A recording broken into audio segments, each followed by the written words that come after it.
Imagina despertar y no tener absolutamente nada, ni ciudades, ni carreteras, ni electricidad, ni siquiera escritura. Ahora imagina que, en algún momento de la historia, alguien decidió cambiar eso. Y no estamos hablando de hace unos siglos, ni siquiera de hace unos miles. Estamos hablando de hace más de 5000 años, porque hubo una civilización que literalmente inventó el mundo moderno. Los sumerios, una cultura tan antigua que ya era vieja incluso para los egipcios. Y aquí viene lo más loco. Ellos no solo construyeron ciudades, inventaron cosas que tú estás usando hoy, sin darte cuenta. La primera escritura de la historia, las primeras leyes, las primeras escuelas, incluso la forma en la que medimos el tiempo. Sí, los 60 segundos que tiene un minuto vienen de ellos. Pero espera, porque esto se pone aún más interesante.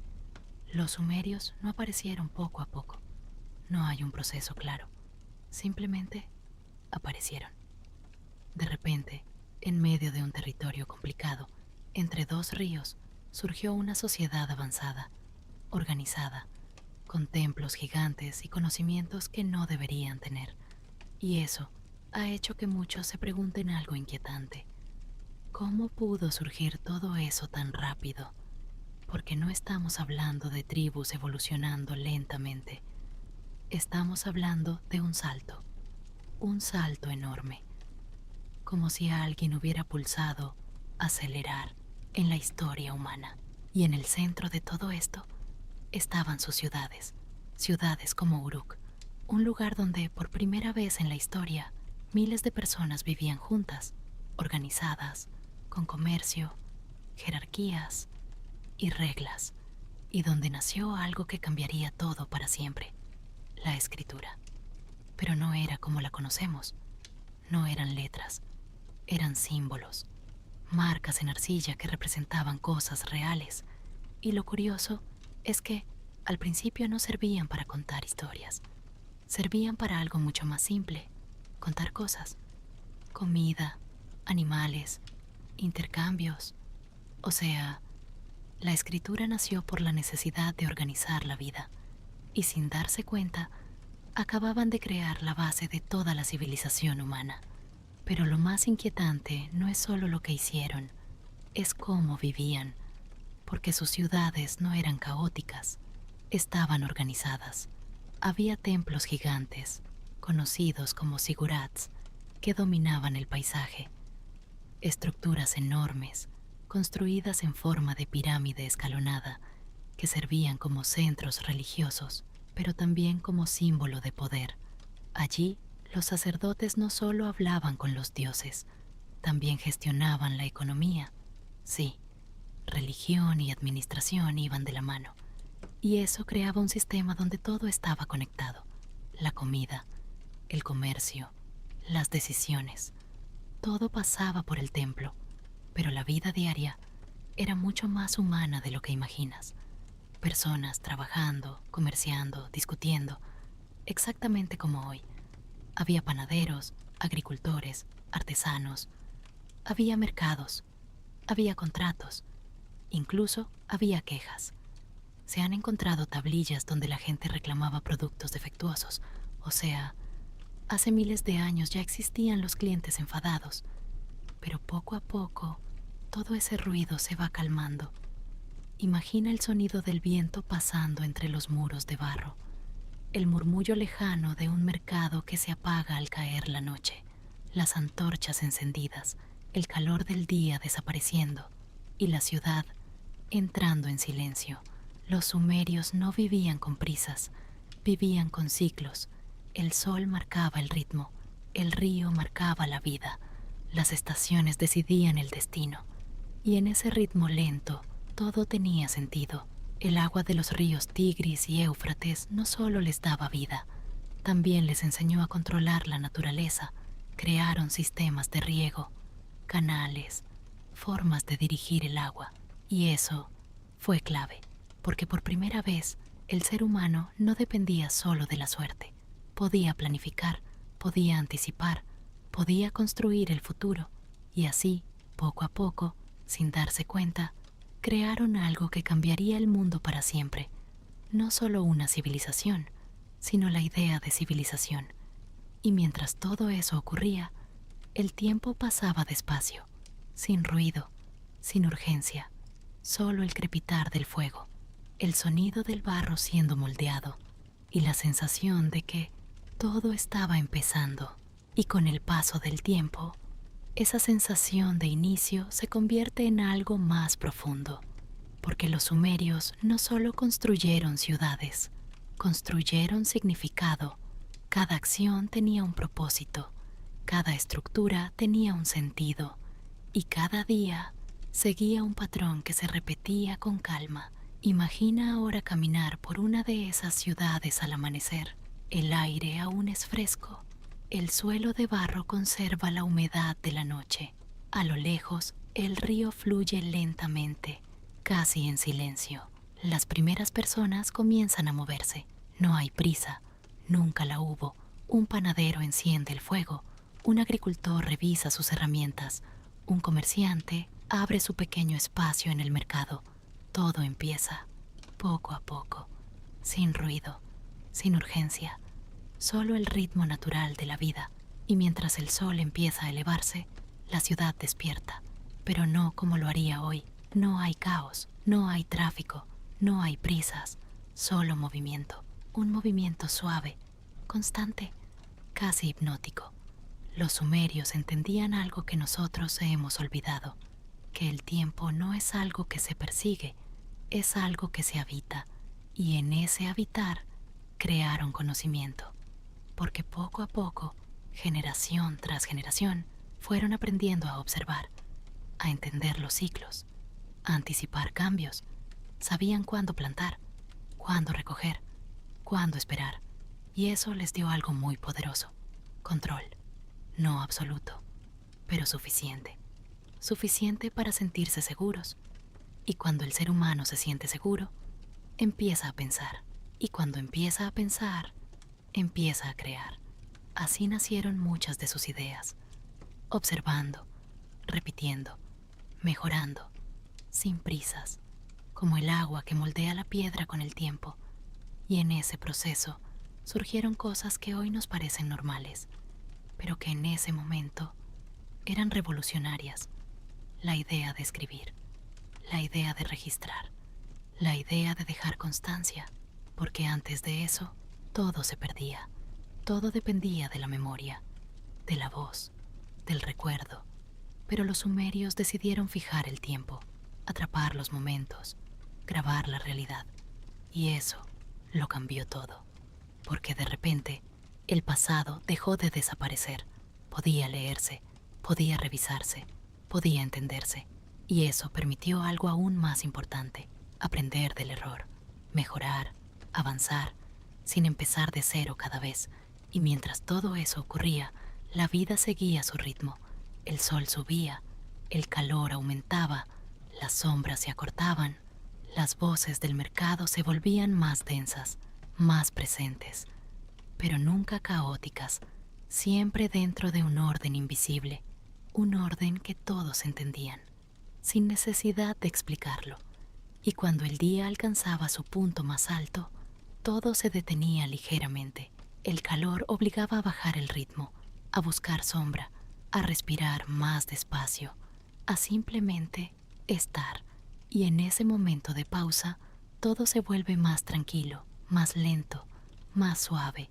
El sonido del viento, el murmullo lejano del agua, el crepitar de algún fuego aún encendido, y poco a poco la mente empieza a soltarse, a dejar de analizar, a dejar de pensar y simplemente observar, porque no hay nada urgente, nada que resolver, nada que perseguir, solo el presente. Y en ese presente, la civilización continúa, sin esfuerzo aparente, sin tensión, solo fluyendo, como siempre lo ha hecho, como siempre lo hará, porque al final, los sumerios no solo crearon ciudades, crearon una forma de vivir, una forma de entender el mundo, una forma de estar en él. Y mientras el sol empieza a descender lentamente, la luz se vuelve más cálida, más suave, más tranquila. Las sombras se alargan, el aire se enfría y la ciudad comienza a relajarse, sin darse cuenta, sin necesidad de hacerlo. Simplemente sucede y tú estás ahí, observando, sintiendo, dejándote llevar, sin prisa, sin ruido, solo, estando. Y si nos acercamos aún más a su forma de vivir, empezamos a entender que los sumerios no solo crearon ciudades, sino sistemas complejos que funcionaban con una precisión sorprendente. Por ejemplo, la organización del trabajo no era aleatoria. Cada persona tenía un rol bastante definido dentro de la sociedad. Había agricultores que trabajaban las tierras cercanas a los ríos, aprovechando los sistemas de irrigación que ellos mismos habían diseñado. Estos canales no eran simples zanjas, sino estructuras planificadas que dirigían el agua exactamente donde se necesitaba, evitando inundaciones y asegurando cosechas más estables.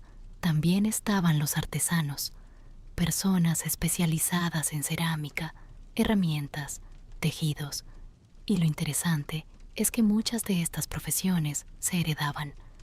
Es decir, si nacías en una familia de artesanos, lo más probable es que tú también lo fueras.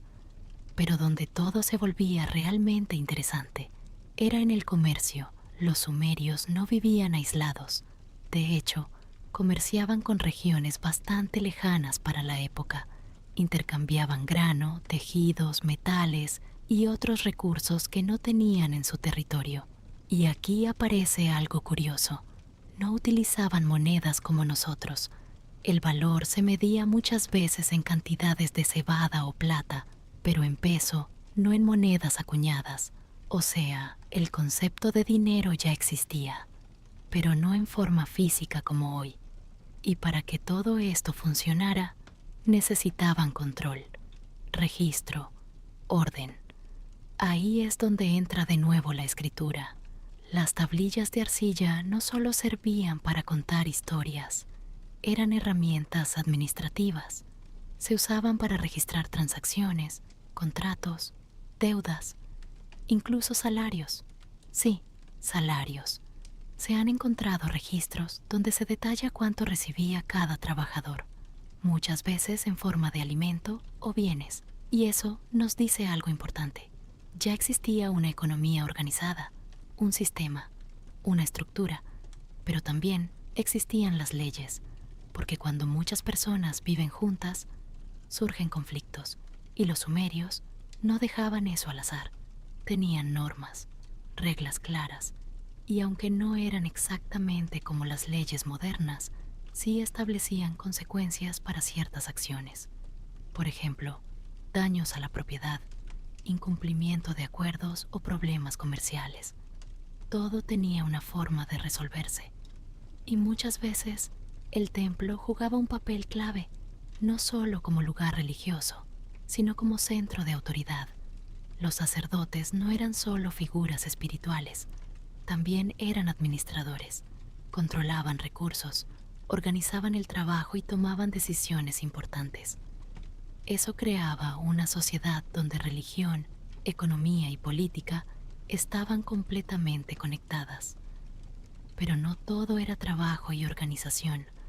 También había tiempo para otras cosas, para rituales, para celebraciones, para momentos colectivos, porque los sumerios tenían una relación muy fuerte con sus dioses. Cada ciudad tenía su deidad principal, y se realizaban ofrendas, ceremonias y eventos para mantener esa conexión, y esto influía directamente en la vida diaria, porque muchas decisiones se tomaban pensando en lo que los dioses querían, o en cómo mantener su favor, y eso afectaba desde la agricultura hasta la política. Pero más allá de todo eso, hay algo que destaca: la capacidad que tenían para adaptarse. Vivían en una zona complicada, entre dos ríos que podían ser tanto una bendición como un peligro. Las inundaciones eran impredecibles, podían destruir cosechas, casas, incluso ciudades enteras. Y aún así, se quedaban, se adaptaban, aprendían, mejoraban sus sistemas, volvían a construir, una y otra vez. Y eso es lo que realmente define a esta civilización. No solo lo que crearon, sino cómo persistieron, cómo siguieron adelante, a pesar de las dificultades. Y cómo, sin darse cuenta, sentaron las bases de muchas cosas que hoy consideramos normales. Porque cuando miramos hacia atrás y observamos a los sumerios, no estamos viendo algo completamente diferente. Estamos viendo el inicio de algo que aún continúa. Y si seguimos entrando en los detalles de su mundo, aparecen aspectos todavía más sorprendentes, porque los sumerios no solo organizaron la agricultura y el comercio, también desarrollaron una forma muy concreta de entender el cuerpo, la enfermedad, el destino y la relación entre lo visible y lo invisible. La medicina, por ejemplo, mezclaba observación práctica con creencias religiosas. No separaban lo físico de lo espiritual. Si una persona enfermaba, podía pensarse que había una causa natural, como una herida, una infección o un problema digestivo, pero también podía creerse que detrás había un castigo divino, una influencia maligna o una alteración del orden sagrado. Por eso coexistían dos figuras distintas, una especie de curador práctico que trabajaba con remedios, ungüentos, aceites, plantas y vendajes, y otra figura más cercana al exorcista o sacerdote sanador, que recitaba fórmulas, hacía rituales y trataba de expulsar la causa espiritual del problema. Eso significa que un tratamiento podía incluir cosas muy concretas, como aplicar cerveza, leche, miel, grasa animal o mezclas de hierbas, y al mismo tiempo incorporar plegarias y conjuros. Hoy puede sonar extraño, pero en realidad revela algo muy humano. Estaban intentando comprender el sufrimiento con las herramientas que tenían. Observaban síntomas, comparaban casos y buscaban patrones. De hecho, algunas tablillas médicas describen señales bastante específicas del cuerpo y diferencian distintos tipos de dolencias. También resulta curiosa su relación con la higiene. No tenían la idea moderna de limpieza, pero sí comprendían que el lavado, ciertos aceites y determinados cuidados corporales eran importantes. El aceite no solo servía para cocinar o iluminar, también se utilizaba sobre la piel. El barro, la lana, el cuero, el sudor del trabajo diario y el calor de Mesopotamia hacían que el cuerpo necesitara mantenimiento constante. Los peinados, las barbas arregladas y algunos adornos personales indican que la apariencia tenía peso social. No era solo estética, también hablaba de estatus, oficio y posición dentro de la comunidad. Y si hablamos de estatus, ahí aparece otro elemento fascinante: la ropa. La vestimenta no era igual para todos. Los materiales, la calidad del tejido, la longitud de las prendas o ciertos adornos servían para marcar diferencias sociales. La lana era fundamental y el tejido fue una actividad económica enorme. De hecho, los talleres textiles, muchas veces vinculados a templos o palacios, empleaban a grandes grupos de personas. El textil no era un detalle secundario, era una parte central de la riqueza. Vestirse también era una forma de mostrar orden, identidad y pertenencia. En cuanto a la familia, su estructura era más compleja de lo que a veces imaginamos. Existían contratos matrimoniales, acuerdos económicos, derechos de herencia y normas sobre propiedades. El matrimonio no era solo una unión afectiva, era también una institución legal y económica. Había dotes, intercambios, compromisos formales y registros escritos. Eso demuestra hasta qué punto su sociedad dependía de dejar constancia de las relaciones humanas importantes. Incluso la adopción y la transmisión de bienes podían estar reguladas. Los niños, además, no crecían al margen del sistema. Algunos eran preparados desde temprano para continuar el trabajo familiar, pero otros podían acceder a formación especializada. Aquí entran en escena las escuelas de escribas, uno de los rasgos más impresionantes del mundo sumerio. Aprender a escribir no era sencillo. Requería tiempo, disciplina y memoria. Los alumnos practicaban una y otra vez sobre tablillas de arcilla, copiando signos, listas de palabras, cuentas, nombres de objetos, animales, ciudades y fórmulas administrativas. Era una educación dura, repetitiva y exigente. En algunos textos posteriores aparecen incluso referencias a castigos y correcciones severas. Ser escriba daba acceso a prestigio, conocimiento y poder, porque quien dominaba la escritura dominaba también el registro del mundo. Y ese mundo registrado nos ha dejado curiosidades increíbles. Sabemos, por ejemplo, que hacían listas de casi todo: profesiones, animales, plantas, objetos, ciudades, mercancías. Tenían una obsesión por clasificar, ordenar y nombrar. Eso no era casual. Nombrar era una forma de controlar. Escribir algo en arcilla lo volvía estable, verificable, oficial. En un mundo donde la palabra hablada podía perderse, la arcilla cocida podía durar siglos. Otra curiosidad importante es cómo medían. Los sumerios desarrollaron sistemas de pesos y medidas bastante complejos. No bastaba con decir mucho o poco. Para comerciar hacía falta precisión.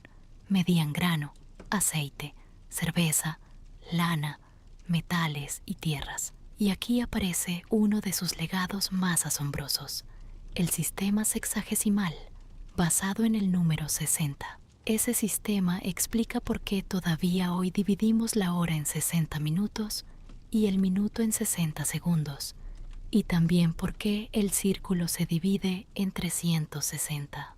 Y mientras la luz del día se va apagando poco a poco, la ciudad cambia de ritmo sin esfuerzo. No hay un momento exacto en el que todo se detenga. Simplemente sucede. Las voces bajan. Los pasos se hacen más lentos. El calor deja de apretar y el aire empieza a sentirse más ligero, más fácil de respirar. Algunas personas regresan a sus casas de barro, otras se quedan un poco más, terminando lo que empezaron, sin prisas, sin presión, porque mañana será otro día y todo volverá a empezar.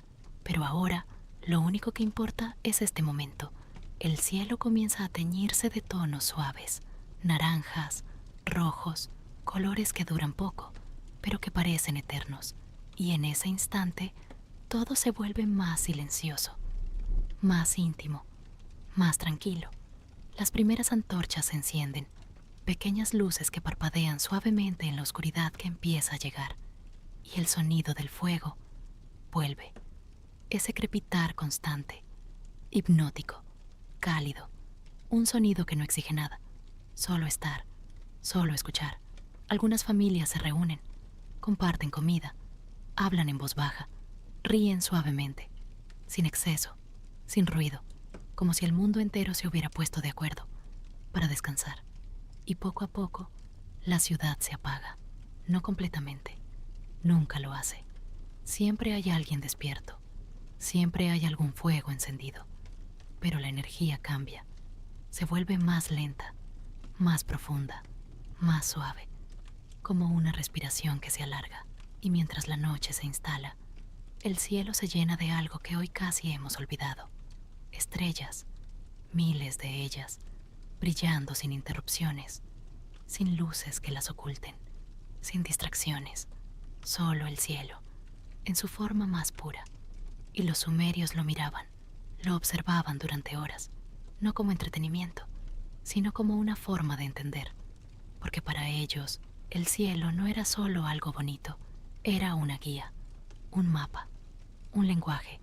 Aprendieron a reconocer patrones, a seguir movimientos, a anticipar cambios, y en ese observar constante desarrollaron algo más: paciencia, esa capacidad de esperar sin desesperar, de mirar sin necesidad de entenderlo todo al instante.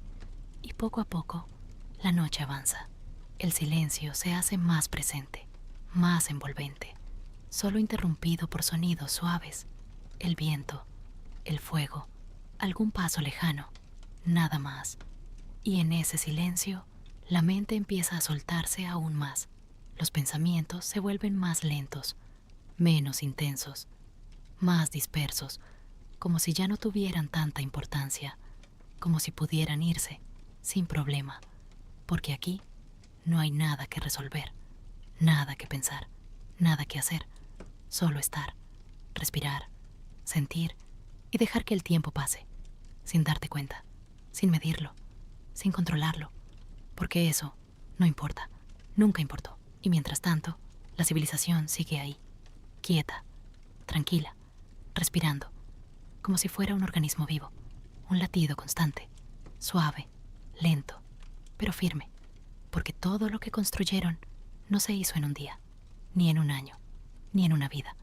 Se hizo poco a poco, sin prisa, con constancia, con repetición, con calma, como todo lo que realmente perdura. Y en ese pensamiento, algo cambia, algo se suelta, porque empiezas a entender que no todo necesita velocidad, no todo necesita urgencia, no todo necesita presión, que hay otra forma, más lenta, más simple, más tranquila. Y en ese momento, sin darte cuenta, todo se vuelve más ligero, más suave, más fácil, y la noche continúa, en silencio, sin esfuerzo, como siempre lo ha hecho, como siempre lo hará.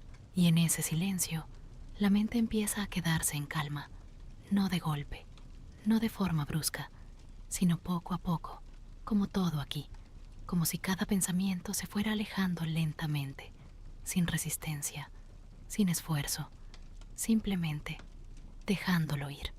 La noche ya está completamente presente, el aire es más fresco, más ligero, más limpio, y cada respiración se siente más profunda, más lenta, más natural, como si tu propio cuerpo entendiera que es momento de descansar.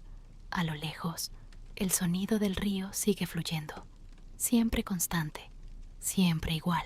Un recordatorio suave de que todo sigue su curso, sin interrupciones, sin prisa. Algunas brasas aún brillan en los fuegos, pequeños puntos de luz que respiran lentamente, encendiéndose y apagándose con suavidad, como si el propio fuego también se estuviera durmiendo. Las casas están en silencio, las calles vacías, y la ciudad, que durante el día estaba llena de vida, ahora descansa. No completamente, nunca del todo, pero lo suficiente para recuperar energía, para empezar de nuevo mañana.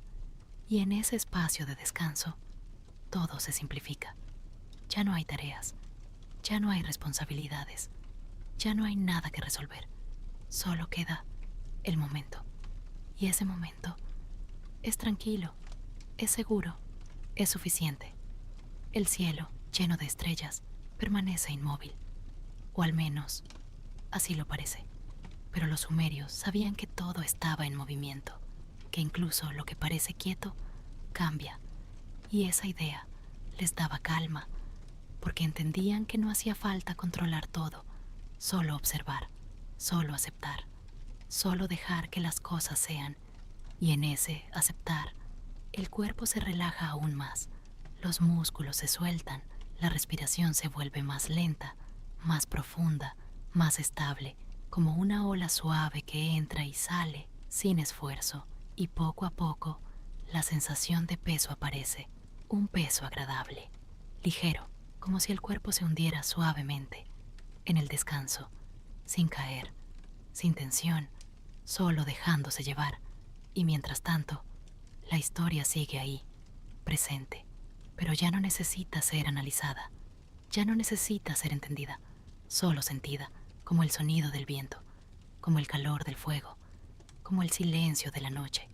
Todo está en su lugar, todo está bien, y no hay nada más que hacer, nada más que pensar, nada más que buscar, solo estar aquí, ahora, respirando, tranquilo, en calma, y mientras ese estado se vuelve más profundo, la mente empieza a desconectar, no completamente, pero lo suficiente para descansar, para soltar, para dejar de sostener todo lo que normalmente sostiene, porque no hace falta, nunca hizo falta, y en ese soltar aparece algo más suave, más ligero, más silencioso, un espacio donde todo es simple, donde todo es fácil, donde todo fluye, y en ese espacio puedes quedarte, sin tiempo, sin urgencia, sin necesidad, solo, descansando, mientras el mundo, como siempre,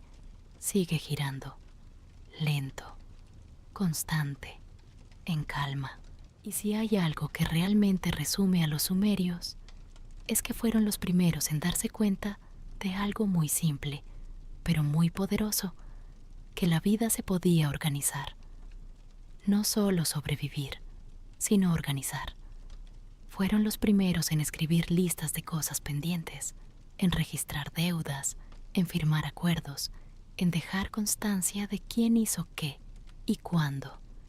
Básicamente, inventaron algo que hoy seguimos usando todos los días: la idea de tener control. También fueron de los primeros en beber cerveza de forma habitual, pero no como ocio solamente, sino como parte de la alimentación diaria. Incluso la bebían con pajitas largas para evitar los restos sólidos, algo que ya demuestra cierto nivel de ingenio práctico. Otra curiosidad interesante es que ya tenían algo parecido a sellos personales. Pequeños cilindros grabados que rodaban sobre la arcilla y dejaban una marca única. Era como una firma, o incluso como un sistema de identificación. Cada uno tenía el suyo, y aunque vivían hace miles de años, también tenían preocupaciones muy actuales. Se han encontrado tablillas con quejas de clientes, discusiones comerciales, problemas familiares e incluso mensajes que podrían parecer perfectamente modernos. Personas que se enfadaban porque algo no salió como esperaban, porque al final no eran tan distintos. Y quizá eso es lo más curioso de todo, que cuanto más atrás miramos, más nos encontramos a nosotros mismos, con las mismas dudas, las mismas preocupaciones y las mismas ganas de entender el mundo.